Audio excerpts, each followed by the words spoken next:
What is going on, everybody? Welcome back to the channel. After Sound here, bringing you Splinterlands content every single day. We also stream right here on this channel every Tuesday, Thursday, and Sunday morning, so come by and say hello.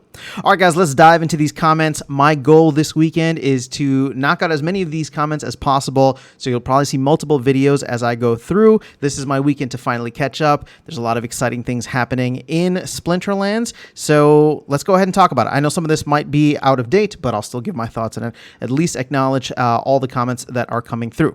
So Broken and Busted says, and this is a video I put out about reducing future pack prices, saying of course people would buy more. $4 is too high for 5 cards. Hell, MTG on actual physical card game gives you 15 cards for what, $8? Man, I remember when those booster packs used to be $3 and you get 15 cards. That's kind of insane. Splinterlands packs are way overpriced, especially like you said, when you got a 400 BCX common. Yeah, that's the other thing too. It's not just the fact that like you get 4 cards for $5, which is like a buck. 5 cards for $4, which is what, 80 cents a card, right, on average.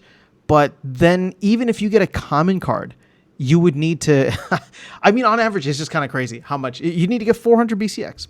So Logan Gaming says mostly whales buy packs nowadays, much cheaper to buy cards. I agree. That is the best way to get into the game, or even just renting cards. Honestly, is probably the best way to get in.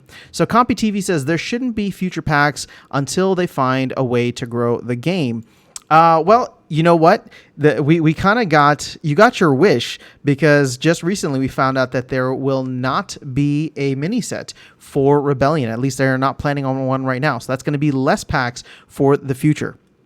Keegs says, I would definitely spend a lot more if it costs less. 7K is just too much every year. Plus, if you include mini sets and promos, I think, I wonder if the team is considering that too, right? If they're looking at this, they got to be wondering, like, how can we get people to come in the masses, right? $7,000, or let's just say like $8,000 to $15,000 per year for 2 sets, right? 1 core and 1 mini set.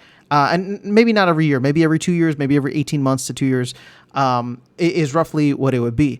I mean, not many people are going to be able to play at that level. But if you reduce it significantly, right? So first you take out the mini set. So now you're cutting it in half or almost half. And then you have the core set, and, reward cards are still going to be given out, but that can kind of cover, having a heavier reward set will cover the mini set portion. You can sell probably way more packs. So I don't know. We'll see if they end up actually reducing the pack prices. Keeks also says, I'm not spending much right now. It's just too much. Fair. I agree. Secret Flesh says, price of packs is not the problem, but the number of packs. Quantity should be equal to Untamed period, and make mega packs like 1 equals 1,000 cards with a higher percentage of gold foil, so whales will buy it. Well, I mean, that'll be interesting. Whales are still here in the community. You can even see it from the Baron Fayette thing, right? So there's people that are still willing to spend, and I would make the argument that a lot of people that went heavy on Rebellion are very happy right now. In fact, they're very vocal about how happy they are. Now, we'll have to see how Rebellion holds its value. It's starting to dip, as I called out in recent videos. So we'll have to see if that sentiment stays. Granted, we're like barely 6 months into the we'll call it the Rebellion era. And it did take a while for Chaos to really come down. But it was about this time, and it was due to the fact that we saw a lot of bots go offline with the new ranked rewards in end of May 2022. But that's a topic for another video. All right, Chain in the Blocks says, I might buy packs if they were $1 pack, or if they significantly reduce the number of cards necessary to get them to max level. That could be another way that they do it. But I think people love opening packs, so why not give them more packs to open and just go with the $2 packs. And here's the thing. I'm not the only one. I was listening to, I believe it was, oh gosh, I believe it was Vet V. So Brandon, I'm going to give a shout out, or hopefully you don't think I'm throwing you under the bus. I thought I heard that you agreed with me about reducing packs and that you didn't see how it would devalue previous sets. So yes, I mean, Chaos Legion was $4, Rebellion is $4, but here's the thing, like Rebellion is going to exist somewhat in a vacuum, right? And when we get to the next core set, if they sell it for $2 a pop, if Rebellion holders look at that and say, well, it sucks because I had to buy Rebellion at, however many packs, I get it. I can understand the sentiment, but again, if you're just looking at it, and I know nothing really exists in a vacuum, but if you look at it in that way, Rebellion would still hold its value because the cards were more expensive. So therefore, they should hold their value better or longer, and the scarcity should actually be there. But that remains to be seen. I don't know if the team would actually make that move. It seems as though cutting out the mini set is a way in which they can make the game a little bit more affordable.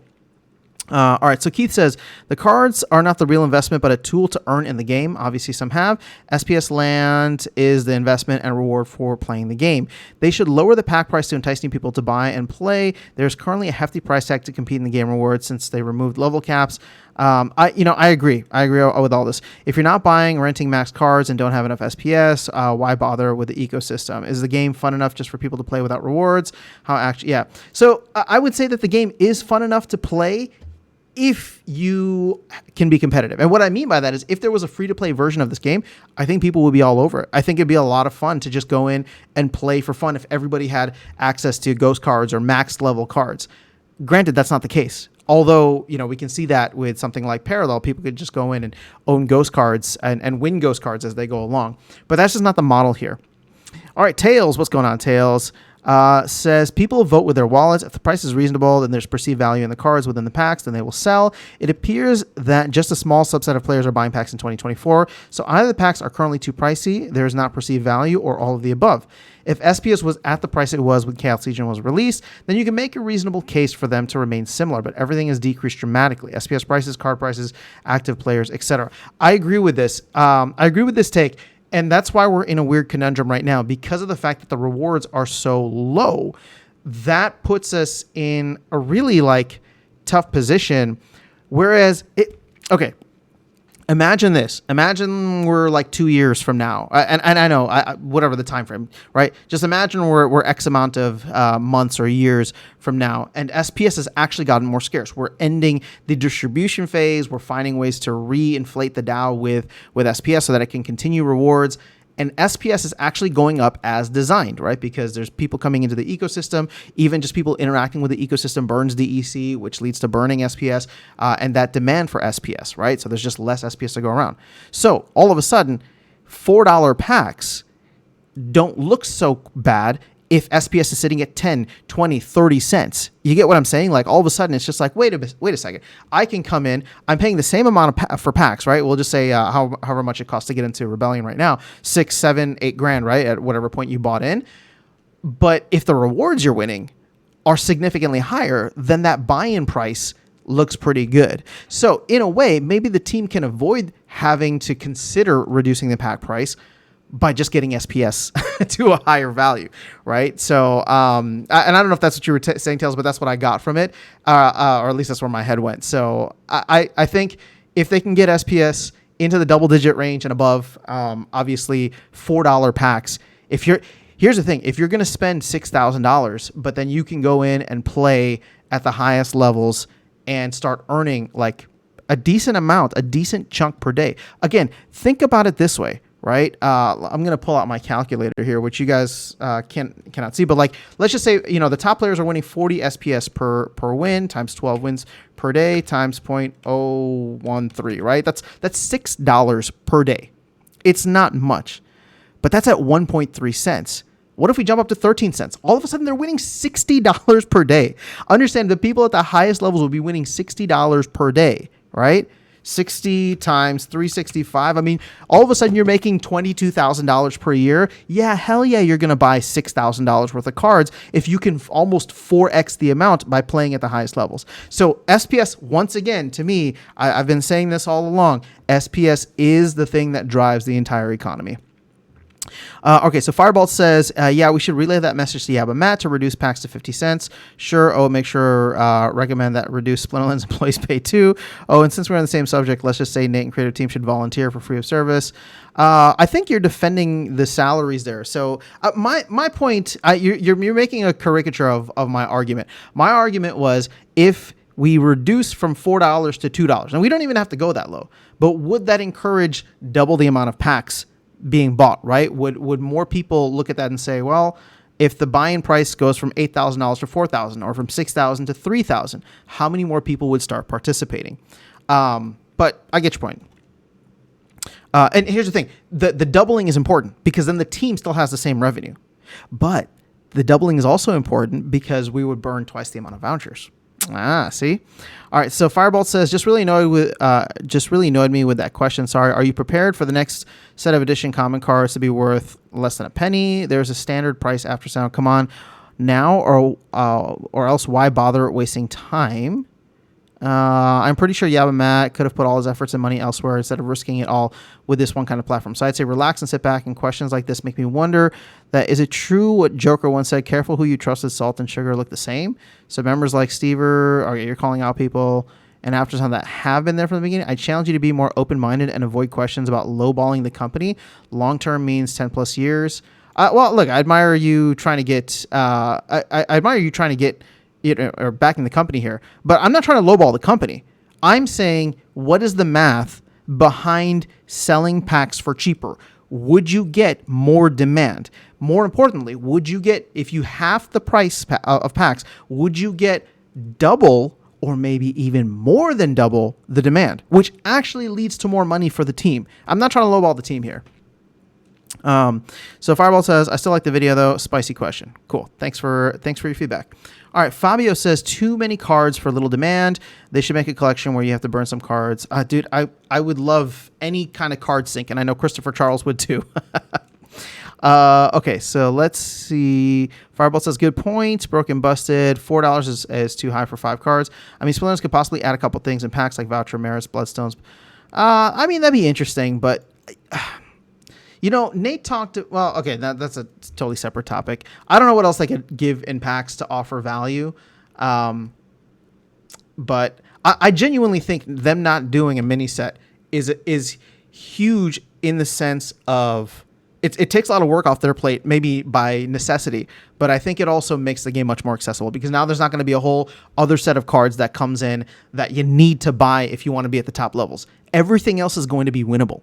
Right. And so in a way, I can almost think through the fact that, like, if they just design more reward cards, maybe have 2 sets of reward cards throughout, then players come in, they feel like they don't need to spend as much, and there can be much more given towards the economy, and more people may end up buying into the packs of the core set. Right. Because once again, like I am resolved now that at some point I'm going to need Rebellion cards. So what that looks like, when that looks like, I made a video on my game plan, but I want to continue playing in modern format beyond next summer. So yeah. All right. So Mike says $4 is the $4 is the number with the option to use voucher for 25% off. Well, they're actually $5, and then you get the 20% off with vouchers. Christopher Charles says, absolutely, it's $7,000 to get a Max Rebellion set with packs. The narrative that it's cheap for players to get in when packs are out hasn't been true since Untamed. I would cut packs down to 3,000 DEC plus 1 voucher, 2,000 to the team, 200 to the DAO, 800 burned. I mean, I'm good with that. I consider everything going to the DAO burned anyway, so... then I'd cut the amount of cards in the set by half to around 45. So now it's more reasonable, 1,500-ish per year to have a max set. Yeah, I can see that. With fewer cards in the set, I expand more than 4 editions. I would love it. And again, this would be more work for the team. I think that they should be doing, instead of like a core set, they should just be doing 3 mini sets. Like every 4 months or every 3 months, whatever it is, just do or 4 months, right? Just do a couple of mini sets. This is the Rebellion era, right? Rebellion 1, Rebellion 2, Rebellion 3. That keeps the meta more interesting. Now, they can change this, or they can kind of emulate this with the promo cards. And I think what's interesting is they're going to be doing 2 promo cards every event, just like they did the last one. I think they're going to have to do 2 every quarter, just because they probably want to hit all of the elements to get some balance there. All right, so Pops Fishing says, I think we need starter decks and packs. I don't know, some games. It works wonders. It works wonders having a starter deck like we have the Earth starter deck or something, but then have different leagues. So I don't know if it'll work. Well, there are starter cards, but I don't know. In a game where you can like earn every single time, we saw that get exploded already. So Erroneous says, you are not just getting packs when you pay for them. If you have wagons also, that is getting leveraged based on how many wagons you have. You might also be getting unlocked the ability to earn snowball cards. That's true. Sorry, Smurf says LOL nonsense video. I don't know if you watched it then. So thank you, International Travel Channel, for the comments. DJ Khaled, I appreciate you.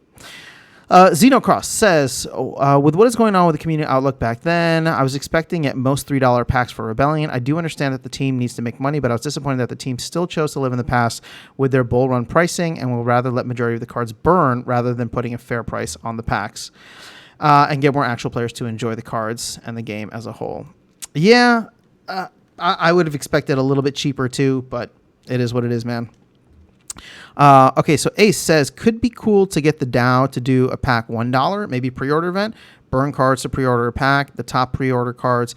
Well, I mean, for the next core set, I don't know if they're going to go that direction. I really thought they could have had fun with like a mini set. And like, I mean, when I say mini set, maybe mini set's too big, like a micro set. I'm talking like 5, maybe 10 cards. They could have done something where you burn previous cards or you burn packs in order to be eligible to get it, right? Like, and again, that could just wipe out so many of like the penny cards or the 50 cent or actually less Chaos Legion packs. All right, so Shopboy says, of course, packs should be cheaper. $4 for Chaos Legion was a mistake, but an acceptable one. The team had plans. It was a bull run, and everything seemed amazing. The pre-sale sold out with vouchers going for $16. Man, the vouchers were actually going for $25. Sadly, I wish I had been selling vouchers at that time. The general sale started with big sale numbers, and people got 2 airdrops right away. The pricing of vouchers is harder to understand. Sure, we're paying the DAO. Yeah, I mean, it is what it is. They had their bull run pricing. Whoops, okay. Jedi Elf says, the pack price is fine. Bronze and silver level play is very affordable, even at $4 packs. They need to make bronze and silver really fun to attract massive numbers of players, as these were very affordable levels. All right, the issue with reducing is that it does devalue the utility of older cards, and when the next core set ends, there will be huge pressure to buy new set as CL cards won't be playable. I still struggle with that argument. I think that a lot of these cards live in a vacuum in the sense, like, it doesn't devalue Rebellion because there's only ever going to be that many Rebellion cards. And it doesn't matter what you sell the future pack prices for, right? Sure, I guess if you go down in value, people can buy more, so it becomes a little bit cheaper and easier. But that doesn't mean that they can buy the Rebellion cards for any cheaper, right? It doesn't devalue those cards. What ends up devaluing the cards is the rotation out of Modern. So that still exists. We saw that very much with Untamed, which does not have a high, print rate. So I don't know. It's interesting. Okay, but thank you, Jedi Elf, for that. They're working on sorting current issues of Modern, which should be temporary, so I don't want to see pack pricing based on a temporary issue. Now, here's the thing. Even in just this video, I've come around to the fact that reducing pack prices is not necessary if they can get SPS to the moon. Not even the moon, like even 10 cents, 15 cents, if they can get it up there, which is not that high, right? Yes, it's a 10x from here, but it's still 90% below all-time high. If they can get it there, all of a sudden people are earning stupid amounts of money. That draws people into the game, and that gets everybody excited. That makes packs fly off shelves. All right, so my channel says, I keep hearing people say they want chess back over being able to target card rarities. Well, here's a fast solution. Add back a buy chess options where people can use glint. Hey, guess what? They just did it. It's coming out this Tuesday. Sorry, I know I'm so behind on comments, but they answered your prayers right there, and that was a great idea. Maybe they even stole it from you. All right, so SS says could keep the prices the same but double the cards per pack. That essentially accomplishes the same goal. Tick 500 says nope. People can buy Chaos Legion decks.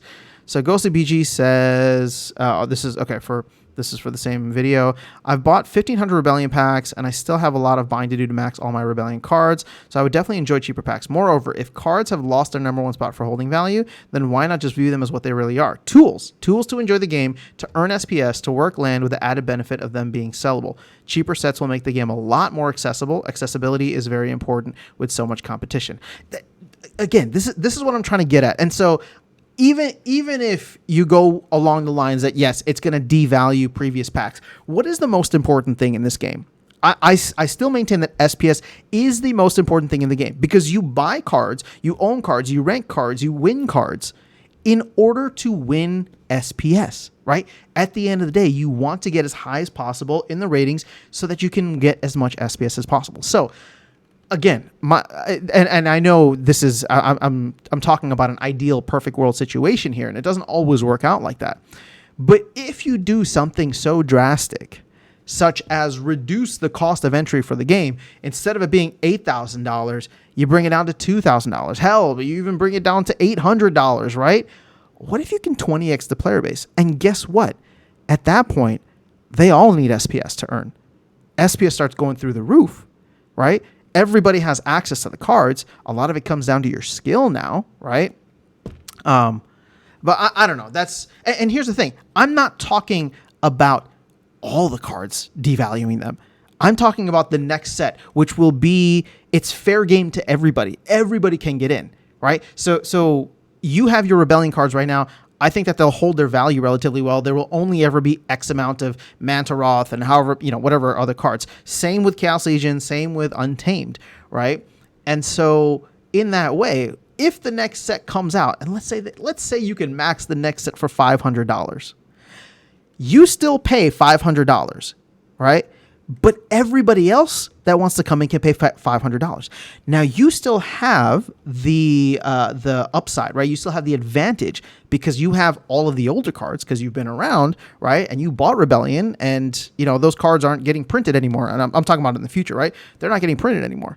But now with a $500 buy-in, I mean, what if we get 100,000 players and each of them wants to get 20,000 SPS?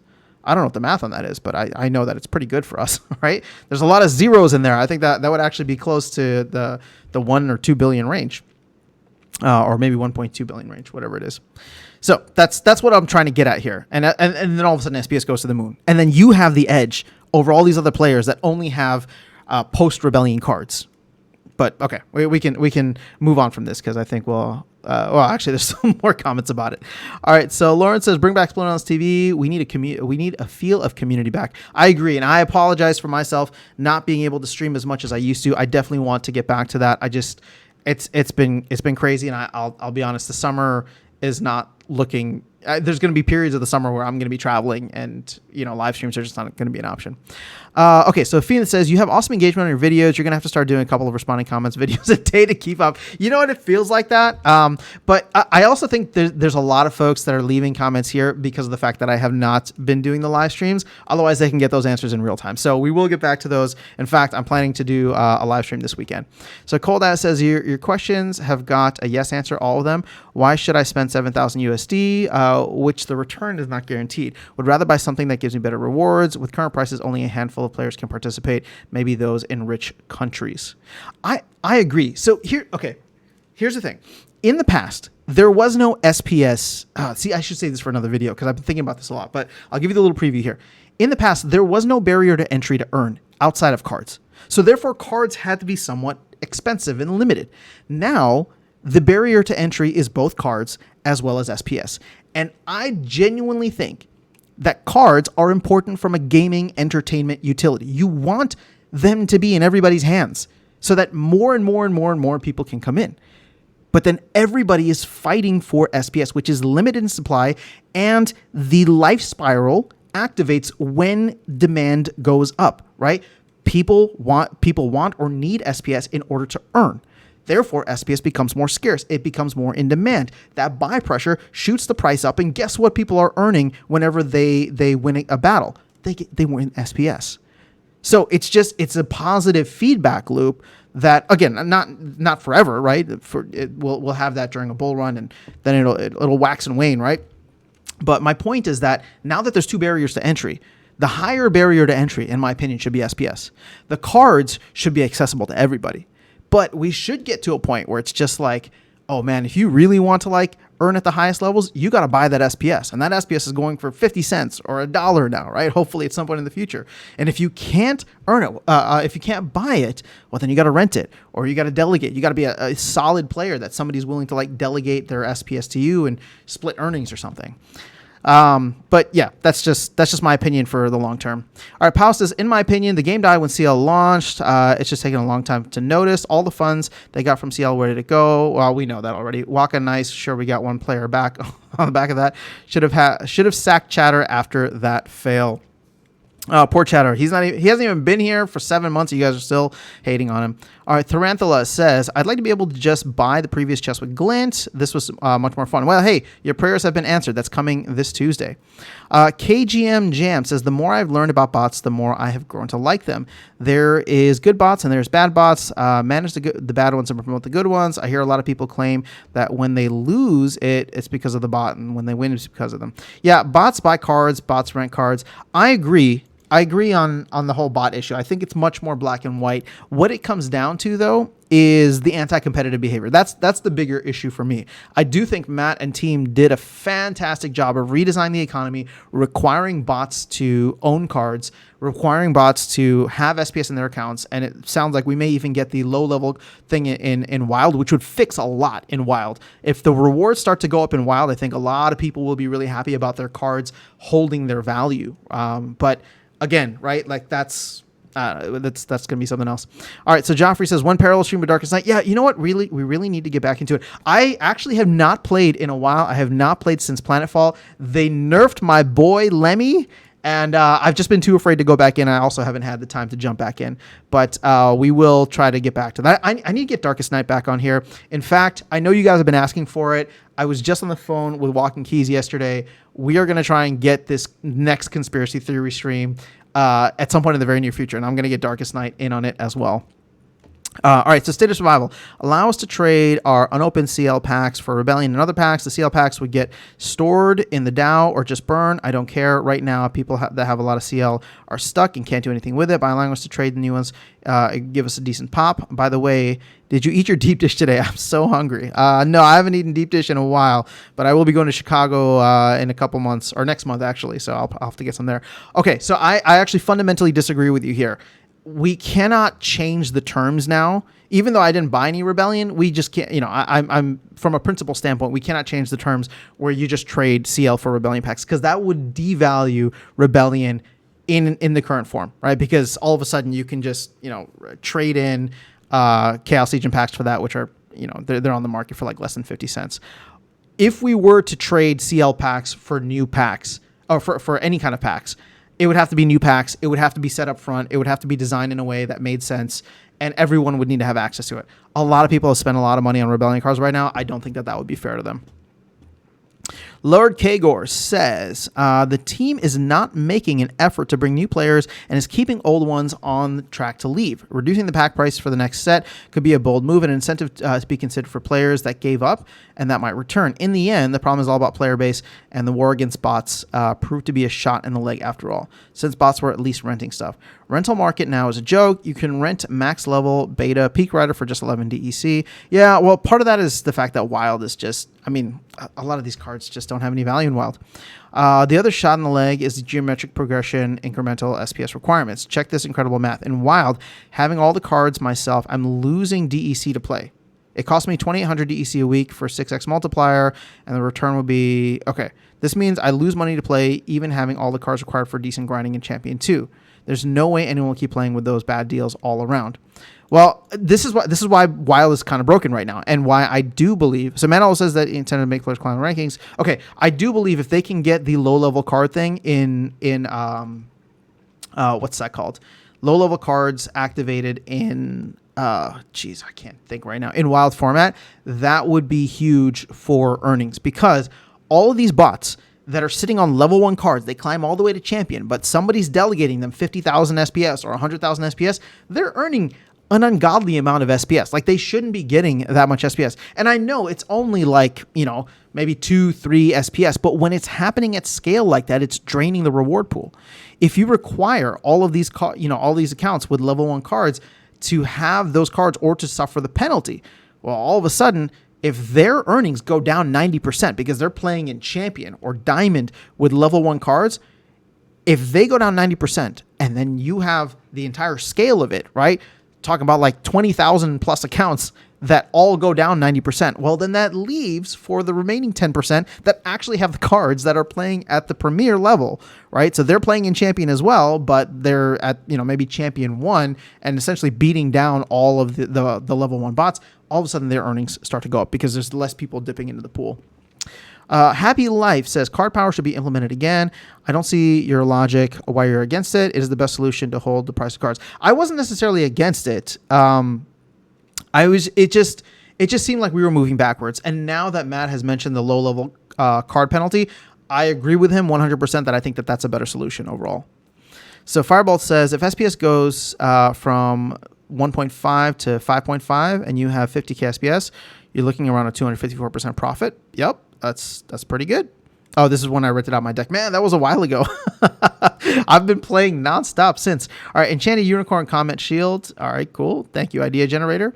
International Travel Channel, thank you so much. Trat says, go to base, not Arbitrum. Oh my God, base is the chain of the year. Yes, I actually think the same thing too. The fact that they're partnering with Parallel, a bunch of other projects on there, I think base and probably even Solana still to a certain extent. Although Solana popped off last time, but I think base just with how central and critical Coinbase is to like the crypto ecosystem as of right now.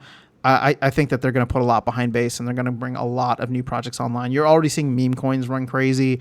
You're already seeing a bunch of other stuff on there. So we'll just have to wait and see. The game will improve or continue to improve. Not a doubt in my mind that Splinterlands will be here for the long run. Stay the course, keep on foraging, and have fun. Very cool gathering the magic. I'm sure many others feel the same. All right, so Mao says, I'm waiting for Splinterlands to destroy the guild earnings, remove SPS, and only earn glint. I don't know that that's going to happen. Although if it does, I mean, people aren't going to like this, but we got to reduce SPS inflation. And the thing is, you reduce it from the LPs already. You could probably reduce it from the node licenses until they go live. I know people would be pissed about that, myself included. But the biggest sources of inflation are gameplay, tournaments, ranked, and guilds. And so I don't know that they're actually going to do that because they want players to come in and participate in all levels of the playing. But the inflation is just so high. All right, so KQ says the game is doing just fine. Looking forward to what's to come. I agree. Luke says rewards for losing might be good to add demand to SPS. Max SPS low level loser might be profitable to play from a glint perspective. Could be the spark we need to set our sights for the moon. Yeah, I mean, I'm open to it. And I saw Matt comment in the town hall chat saying like he likes the idea, but he also doesn't want to incentivize people to lose. And by that, I think what he's focusing on is low level cards, botted accounts, whatever it is that come in and don't mind losing now because they get an added benefit of losing. They still get to build up their deck over time. All right. So David, why? Oh, I remember. Yeah, I know it's been plaguing me with all my videos lately. All right. So iHorse says, I took my cards off rental as well. I'm ready to play. Just tired of so many changes. Settle in we all know what's going on. It'll be fine. I've been buying cards again. I'll just deal with whatever comes our way. Go Bitcoin. Yeah. I'm thinking, it might be a boring couple of months, but it's a good, the game is still fun to play, and I will just continue accumulating at this time because I really think as we get into later parts of this year, we'll start to see the impact of the Bitcoin having on the Bitcoin price, which should hopefully have an impact on the rest of the market. All right, Gary says play to lose. We could be onto something here. Would make modern actually make sense. Blockchain says you do a great job. Thank you so much. I appreciate that. These are always fun for me to do, and I appreciate the fact that you guys always just leave a ton of comments for me to come through. All right, so Vlogging says, now that everyone is apparently playing Wild regardless of their deck, I started X-bonding. I finally became what I wanted to ban. What is that saying? You either die a hero or you live long enough to see yourself become the villain. SS says, taking stock is great. We do appreciate all your content. Thanks for putting out these videos. Oh, well, thanks, guys. I appreciate you. Zombie skin can add to any card. Is permanent. Card turns zombie +2 attack of whatever kind the card has. Life decreases by 1. That'd be cool. I think that there's a lot that they could do with skins. And Nate actually even mentioned that he wants skins to be just more than cosmetic. So I know we had that idea a couple of town halls back, or maybe even just the last town hall.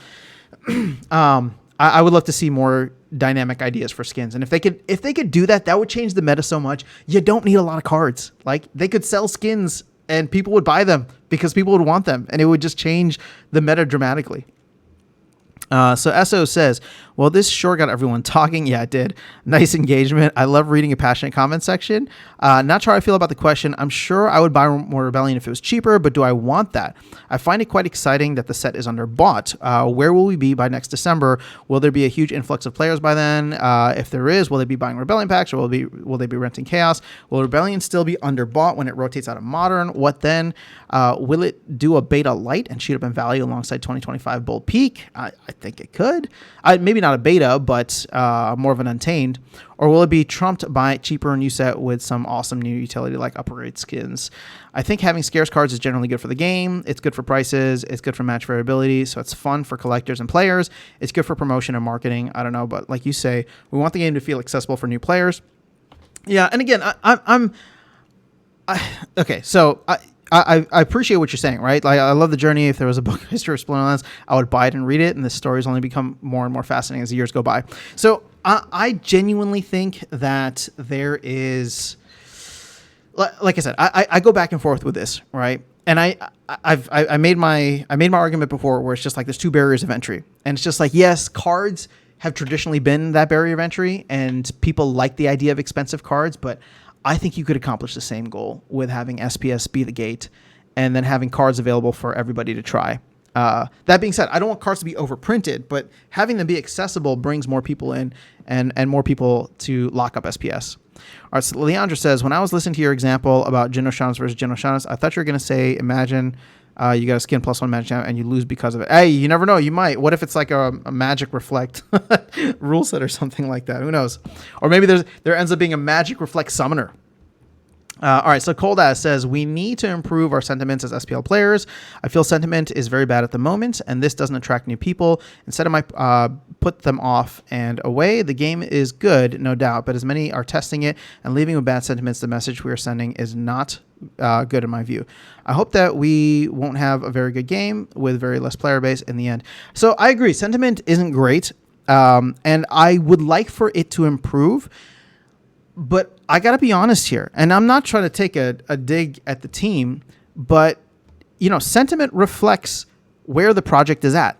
And that's not on the team completely, right? A big portion of that is on the team. A big portion of that is on where the market and economy is. So the fact that we have this kind of dichotomy of the rest of the crypto market going up and the Splinterlands assets, the Splinterlands economy going down, right? Especially over the first quarter of this year. Combine that with the team actually doing a good job of releasing things in a very timely manner, just not enough for what people want. And more importantly, not enough for what people have been promised, right? So they have all of this debt, as Nate puts it, that they need to work through and get out. And again, with the resources that they have, I've been, you know, personally very impressed with how much they've been innovating and putting things out there. But I can agree with the sentiment that, yeah, it's all good and well, but guess what? Like they're still, from an absolute value standpoint, they're still so far behind, and they're not releasing in a manner that is kind of acceptable for what we were promised 7-8 months ago, or maybe not 7-8 months ago, but like a year ago, 2 years ago, right? When we made all of these financial decisions. I can understand that sentiment. Combine that with the fact that there's also this feeling of FOMO with the rest of the market obviously going up, and then combine that with the slower release, the releases that the team has been doing, and people genuinely are feeling that we're not going to take advantage of this bull run. In fact, we could miss it completely, and that is not a good feeling. So I understand where sentiment is.